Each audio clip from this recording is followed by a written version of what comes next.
My name is Josh Miller. I own River Stone Kennels, and I've been training gun dogs for more than 16 years.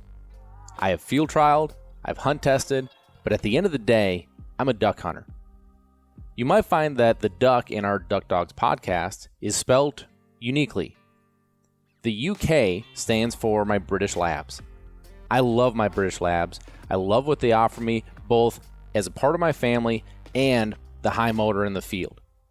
As you're going to find, I have some pretty special dogs. Follow along in our podcast series here as we talk about both in the field hunting and in the field training situations that will hopefully help you progress with your dog at home.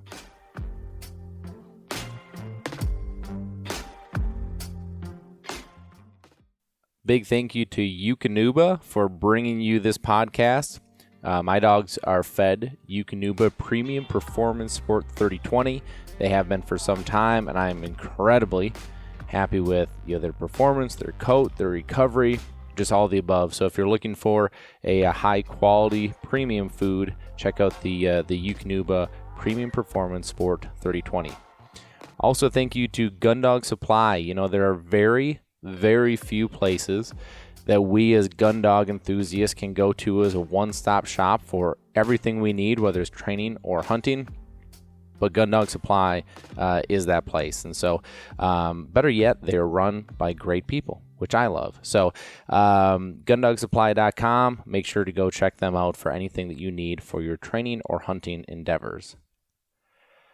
All right, so first off, before I get going on this, I have to give a shout out to the many messages and text messages that I got in regards to the strike episode. So on two levels. The first level, tons of people, the feedback that I got is everybody loved that story and want kind of more stories like that. I will definitely provide that for you, which is super cool for me because as I started this podcast, it's really not what I had intended. This was going to be a little more training specific and things like that. And I definitely think we'll get there, especially more towards training season. But it was cool to get that feedback. And, that strike story is a real special one to me. And I'll be honest with you, I really drug my feet telling that story. And Whitney, my wife, was the one that urged me to tell that story. The reason and if you haven't listened to this, now this makes sense, so go listen to it. But the reason that was a hard one for me to tell, I think it was kind of ego was a little hurt on that one. It's like, here I am as a professional, and I allowed this to happen.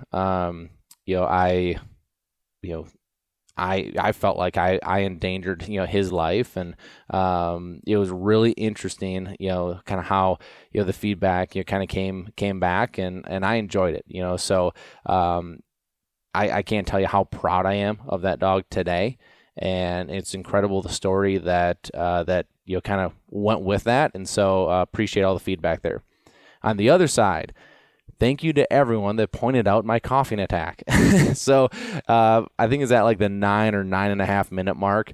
I have a little bit of a mini coughing attack, which I just assume we would edit out. No big deal. Well, we didn't. And I look like a complete idiot. So thank you guys for pointing that out. I got a lot of messages on that, and I had to laugh at all of them. So we'll always have fun with that. So thank you guys. But as we go into this time of year is a really interesting time of year for us. We're kind of in that lull. Like I'm sitting in my kitchen right now. I'm looking out the window, and we have some deer that we have a late season food plot right outside of our house because my daughter in particular loves watching the deer. And so I made this food plot, specifically a late season plot, so they'd be here all winter, and they're beating it up right now. And I'm watching, there's 3 deer out there that I can tell from here are, one is one of our 2-year-olds, and 2 of them are 2 of our 3-year-olds that have all dropped their antlers. So like the deer nut in me is geeking out a little bit, going, there's some brand new sheds out there that I got to go find. And then, we're in that stage where Mother Nature, at least up here in Wisconsin, is really, it's still against us as far as we can't get a ton of real training done. We can do yard work or table work or stuff like that, but can't get, the meat of the training done. Hunting season is for the most part behind us. it's just kind of a weird time of the year. But what we are going into is kind of what everyone considers puppy season, right? Going into, that spring and going into where, a lot of people start that puppy search, kind of that, I think spring brings that new life feel, right? And so a lot of people are going to go down that road. So I'm going to take a couple episodes here and dig into a little bit of kind of a breeder side of things. And so if you're not in the puppy market, you're not going down that road, don't tune the next few out, because I'm going to talk a lot from a training standpoint of what I look for and why it helps me as a trainer move through this. I am going to bring Whitney on, I think, for at least one of these, because her expertise I think you'd find really interesting. And I think it'll be really fun. But before I get down there, what I want to talk about this episode is something that came up. It was twice this week. And when I say came up, I mean I talked to people on the phone twice. The same thing came up. And so I thought it was an interesting thing to talk about here on the podcast, which is I'm going to pose a question.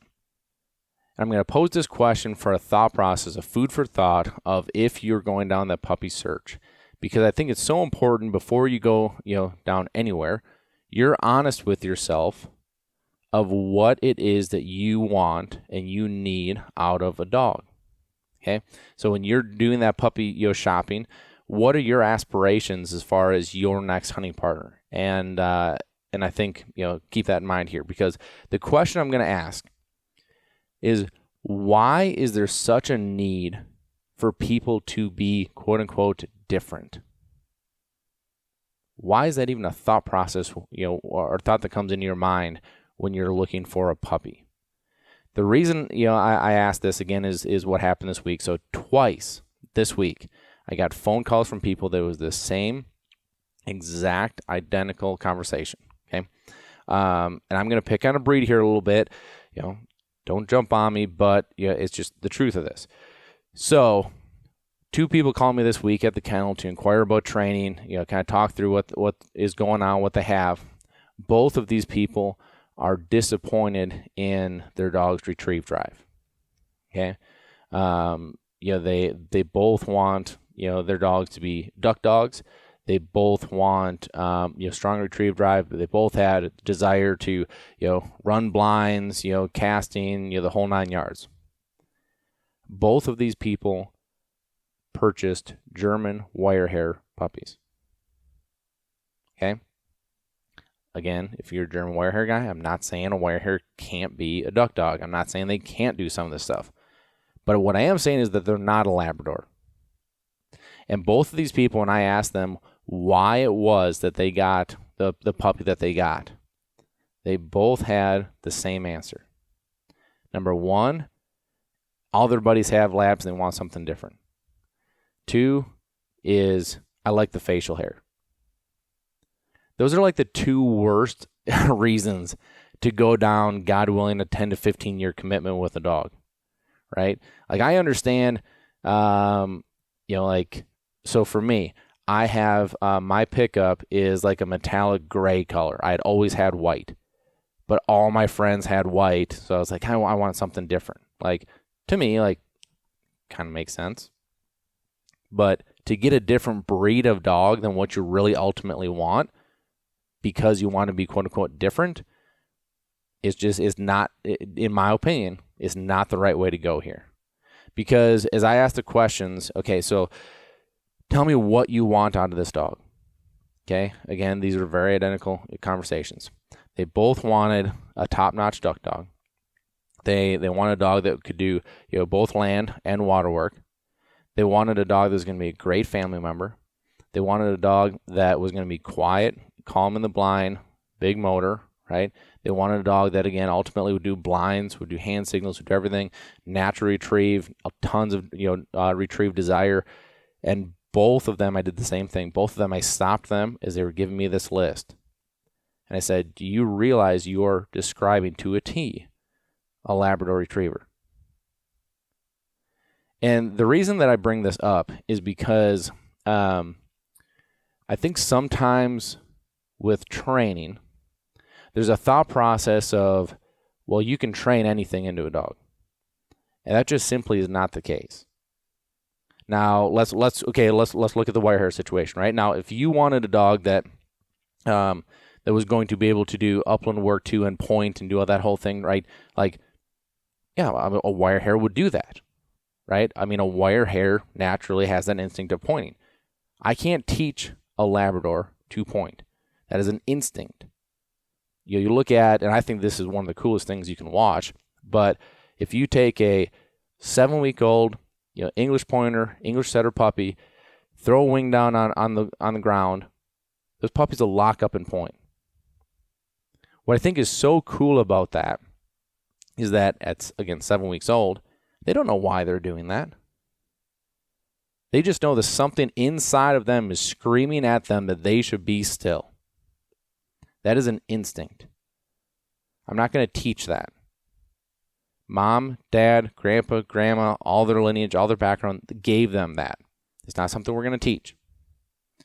And, there's way too often, we don't see it as much anymore because I think there's more and more education out there about, well-bred puppies and why to get, a well-bred dog and so on. But I think way back when, especially when I was first starting out and I first started the kennel and I was grinding, I was taking like every misfit that I could find and trying to make them into something to build a reputation, which is quite frankly how I did build, a reputation. But as I look at that, I think about how many people you would call and say, I thought I'd save money on the puppy and put it into training. So, I got a dog from, a farmer, just, had an oops litter of puppies, got it for $100 and thought I'd put, some money into training. So for me as a trainer, I sit there and, the analogy I like to use on this is that the right puppy is just built differently, right? Mentally, genetics, internal makeup, drive, desire, everything you can't teach. You can't take the water boy of the team and say, hey, I've got the right coach. If he spends enough time with that coach, he's going to go be able to beat Michael Jordan one-on-one. That's not the case, right? Like Michael Jordan is built differently. Mentally, physically, emotionally, he is built differently. The same thing goes for these dogs. Getting the right puppy up front is really the make or break, starting point. It's the foundation. It's everything stems off of this. Now, with that being said, I think there's some great dogs that have come from backgrounds that if you look at their pedigree, you look at their background, they, on paper, shouldn't have become anything. There are certainly those dogs.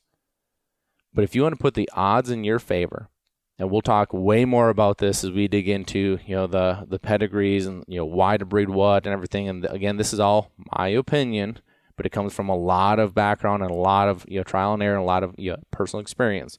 But if you really dig down and you really look at, what gets you off on the right foot, 1, getting the right puppy, but 2, just being honest with yourself with what it is that you need.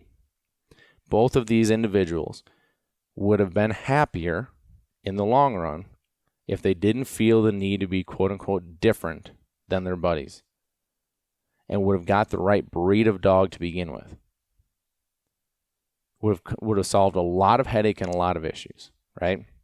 So something I just wanted to pose. I kind of want to give you guys a heads up here of what's going to be coming.